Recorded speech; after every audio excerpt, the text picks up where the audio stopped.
Selamat siang semuanya.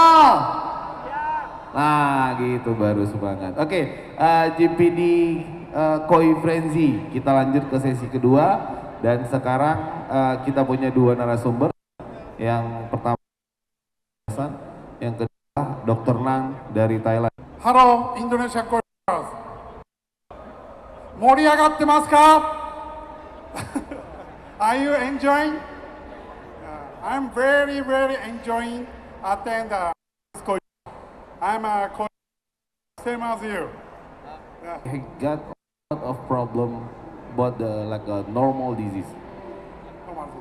We have a lot disease, alright. So before I want to ask you, from your experiences, what kind of disease very common in your experience?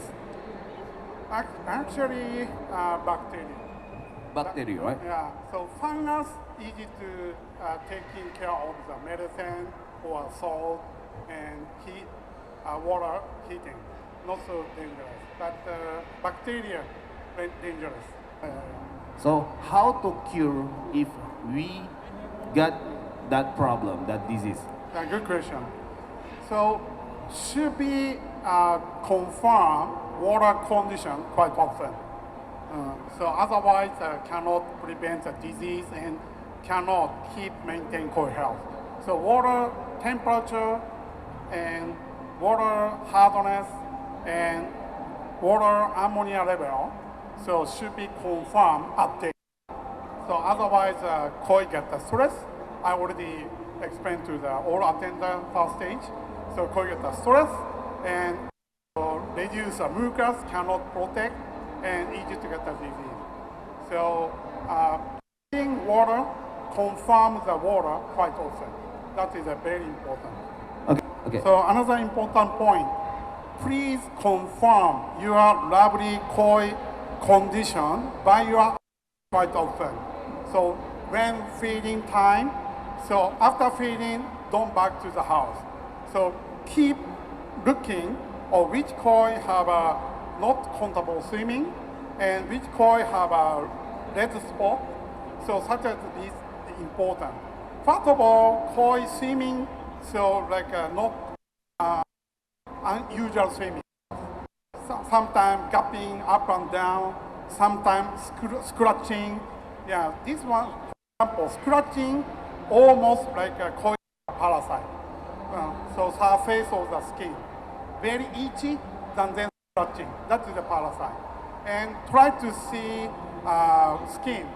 So red spot probably Aeromonas.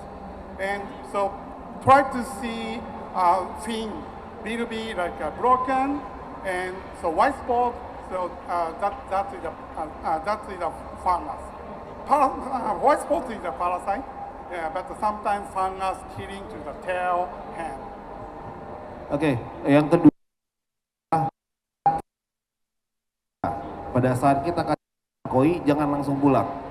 Jadi pada saat kita kasih makan koi, kita perhatikan ikan-ikan kita, bagaimana dia berenang pada saat makan, apakah berenangnya seperti normal, apa tidak normal. Nah, itu yang bisa jadi prevention, tindakan kita untuk mengetahui identifikasi bagaimana kondisi ikan kita. Dan biasanya kalau misalnya ikan berenangnya tidak bagus atau misal dia, kalau kita bilang itu dia scratch, itu dia gesek-gesek badannya, itu kemungkinan ada yang bikin gatal di badannya yang membuat ikan koi itu berenangnya menggesek-gesek. Dan juga kadang-kadang kemerahan, itu ada kemungkinan Aeromonas. Dan mungkin yang ketiga itu tadi dimention sama beliau adalah adanya ciri-ciri putih white spot di sirip.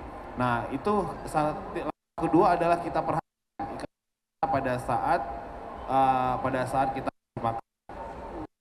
So third important point is, if you find the first stage of the disease, so don't keep same pond. Have to be bring to the quarantine pond. Otherwise, another koi getting dangerous. Oke, poin ketiga yang paling penting kata beliau adalah, menurut beliau, kalau kita sudah menemukan ada ikan yang bergejala, segera dipisahkan ke kolam yang lain. Jadi jangan tetap simpan di situ. So I recommend to all koi keeper and koi hobbyists. So have to be have a quarantine pond, one each pond. Otherwise, when you are sick, so very high possibility leaking to the another koi. Oke, disarankan oleh beliau kepada semua penghobi, kiper dan juga mungkin teman-teman yang dari breeder-breeder koi, disarankan untuk mempunyai fasilitas karantina. Satu kolam itu satu karantina. Jadi mengantisipasi apabila ada kejadian-kejadian ikan sakit, nah itu bisa langsung kita karantina. So somebody says that, oh, my house don't have a space, I don't have a money to make another pond, but doesn't matter. Just a big bucket or like a big canvas, like a competition canvas. This one only 1 meter or 1.2 meter is enough for quantity. Please keep such as this pond. Ya, kalaupun di rumah kita, rumahnya kecil, nggak cukup tempat, nggak masalah. Jadi sekarang banyak ada bak-bak kecil boleh dipakai, atau mungkin bisa pakai bak dari Matala boleh, atau bisa nanti pakai boleh bak-bak VAT yang bisa dilipat juga boleh. Jadi disarankan setiap satu kolam itu ada satu karantina. Then, so when you find that this is beginning stage koi, into the concrete pond and salt like a 0.3%. Somebody said, oh, salt after can be recovered. No. Salt is just like one of the process. So salt with medicine put into the circle pond and taking care of koi. Ya, langkah selanjutnya adalah garam. Tapi garam bukan sampai menyelesaikan sampai sembuh, bukan. Garam itu hanya membantu untuk menenangkan dan membantu untuk proses pengobatan selanjutnya. Jadi garam itu sifatnya hanya membantu, bukan untuk mengobati. So if you have any disease trouble, so after a prize ceremony, so I'm in the booth, please come to JP's booth. So I can reply to you how to take care your koi. Oke, buat teman-teman yang masih penasaran, yang masih pengen tahu bagaimana mungkin dapat penyakit di rumahnya, bisa nanti langsung datang ke booth GPD. Booth GPD ini yang di depan gerbang ini, pintu masuk 10, itu nanti bisa dibantu sama Yoshida-san setelah acara ini, bisa dibantu